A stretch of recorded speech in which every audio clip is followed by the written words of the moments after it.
the West End Park to go to Memorial Park. Well, I decided to go down to City Hall and just check this out. And so I went in to talk to Tammy, and I said, well, I need to know some information. You know, I don't know anything about this plan. Did they do a plan and all of this? And Tammy said, well, nobody here knows. None of us were here then. And I said, well, there must be something, someplace that tells these things. And she said, well, we're not going to do it because that's research that we don't have. There's nobody here. We're not going to do it.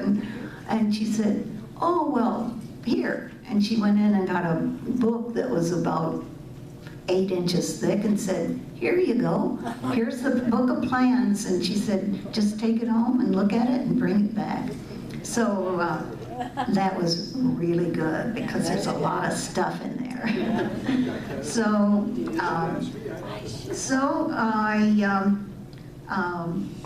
I looked at the plan, and it seems that either Mayor John Brobleski or the next mayor, Edith Mirla, had made a contract in 1976 with the Northwest Regional Planning Commission in Spooner to write a comprehensive plan for the city of Washburn.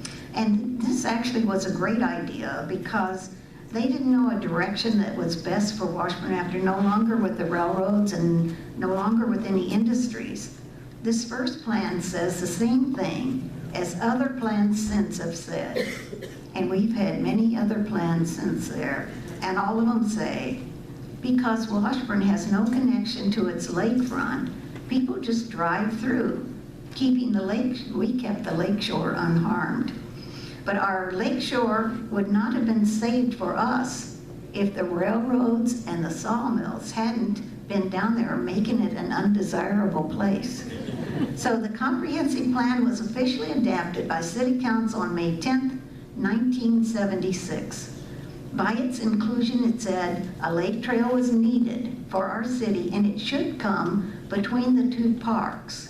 And this is when it was the name that we refer to now. They refer to it as the Washburn Lakeshore Parkway and Walking Trail. Mayor Edith gave Bud the go-ahead to make the walking trail. Well, since about 1930, the walking trail area had been densely overgrown. I can see how that could happen because I was down there Friday and there was tall grass every place, and I was looking at that and imagining, I thought, oh my gosh, how hard that would be to start finding to make a path. But with the help of friends, Bud was up for it. And Jan and Bob Norling, Harold Moe, Laverne Bassina, the Boy Scouts, the Youth Conservation Corps, Bud worked diligently to create a natural parkway, a natural path.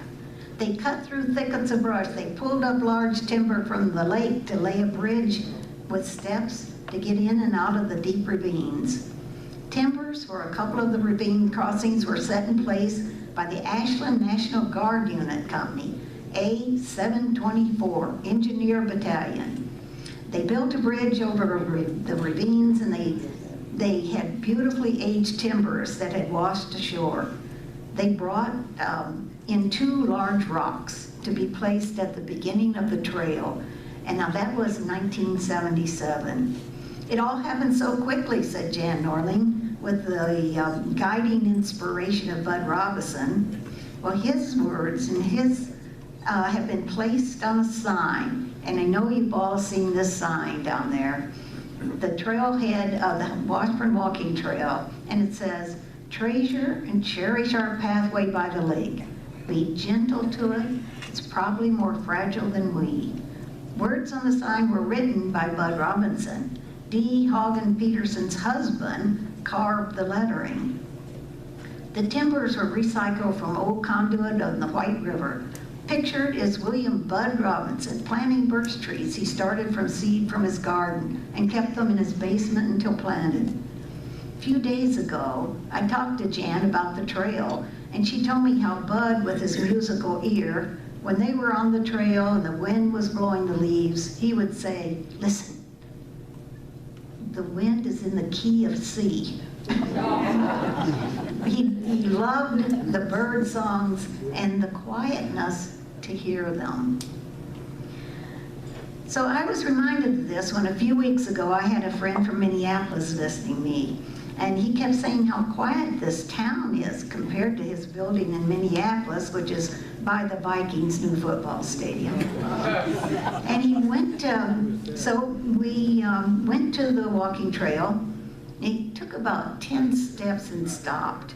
He said the birds were singing away, and he kept saying how wonderful it was to be on that trail. Proof for what Bud wanted the trail to be, a simple, quiet retreat from the noise of humanity, where one could listen to the songs of the birds and the rustling of the leaves. In 1979, at the trail dedication, Bud Robinson said, "For almost 100 years, Washburnites have been walking along our lakeshore, whether long ago or yesterday, whether with friends or alone. To walk along that path has been part of living in Washburn." Well, in 1980, City of Washburn took over the maintenance with protection of the trail. Controversy develops when the city sells land adjacent to the walking trail. And townhouses are built there, and later the stake pit is built. They said the city assured them that they would have clean-cut lawns to view the lake. Well, this is our spot right out there where John Jacobs' mark of the iron hook is placed. The nature trail is now in the backyards with the trees all cleared out by the lake. Bud's trees had been planted there, and they were pulled up in the dark of night, right up there outside that window by the stake pit. Well, the trail does continue. It goes on through the backyards here, and it goes on to the marina. But now, not to put all the blame on the people in the houses or the stake pit. When I got this big book, you know, with about 8 inches of information, there I read the plan, the whole comprehensive plan. And I think that that what was done was because in the comprehensive plan, it had said it would be good to get people down to the lake, and it wouldn't hurt to have a place to eat along the trail. And it made it sound like it was a good idea at the time. So we also have in that same plan, there's a 200-foot setback that there's a corridor of land all along the lakeshore between Thompson's West End Park and the private residence northeast of Washburn Marina.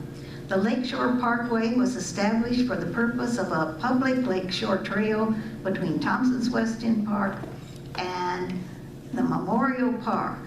But here's the real problem, okay? It wasn't that there was the building that they had or the townhouses that they had.